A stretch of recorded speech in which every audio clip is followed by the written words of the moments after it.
அருமை நண்பர் மதன் பாப் அவர்களுடைய மறைவு அவருடைய குடும்பத்தாருக்கு மட்டுமில்லை, திரையுலகத்தை சார்ந்த அத்தனை பேருக்கும் ஒரு இழப்பாகும். ரொம்ப அருமையான மனிதர். அவருடைய அந்த சிரிப்பு நம்மளால் மறக்கவே முடியாது. அந்த ஒரு மாதிரி ஒரு சிரிப்பு, அதுதான் அவருடைய யூனிக் சிரிப்பாக இருந்தது. ஒரு இசை குடும்பத்தை சேர்ந்தவங்க, எப்பவுமே பாடிக்கிட்டே இருப்பாங்க. நான் ஒரு வாட்டி அவர் வீட்டுக்கு வந்திருக்கிறேன். அவங்க ஒய்ஃபு, அவர் கிட்டார் வாசிக்கிறது, அவர் பையன் பாடுறது, அவர் பொண்ணு பாடுறது, இதையெல்லாம் கேட்கும்போது நான் சொல்லுவேன், உங்களுக்கு நோயே வராது. இந்த இசை உங்களுக்கு ஒரு மருந்து மாதிரி இருக்கும், மிகப்பெரிய ஆரோக்கியமாக இருக்கும். நீங்கள் தினமும் இந்த மாதிரி எல்லோரும் சேர்ந்து பாடிக்கிட்டே இருங்க, இந்த பாட்டை கேட்டுக்கிட்டே இருங்க. இசை விட ஒரு சிறந்த மருந்து எதுவுமே இல்லை. அந்த மருந்து உங்கள் வீட்லேயே இருக்குது, அதனால் உங்களுக்கு எதுவுமே வராது அப்படின்னு நான் ரொம்ப சந்தோஷமாக சொன்னேன்.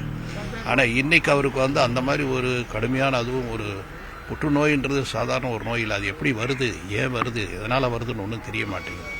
அப்படிப்பட்ட நோய் அவருக்கு இப்படி ஒரு நிலை அவருக்கு ஏற்பட்டதை கேட்ட உடனே மிக அதிர்ச்சியாக இருந்தது.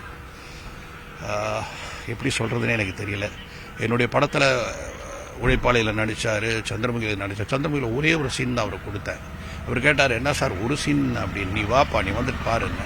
அதுக்கப்புறம் அந்த கண்ணாடியில் அவர் வடிவேல் அந்த தலை சீவரத்தை பாட்டுட்டு, 30 லட்ச ரூபா வண்டி உனக்கு தலை சீவர கண்ணாடியா அப்படின்னு அவர் கேட்குறதும், அந்த வடிவேல் அந்த தயிர் சாதத்தை அவர் முகத்தில் அடிக்கிறதும், இந்த ஒரு சீனே பெருசாக நின்றுச்சு.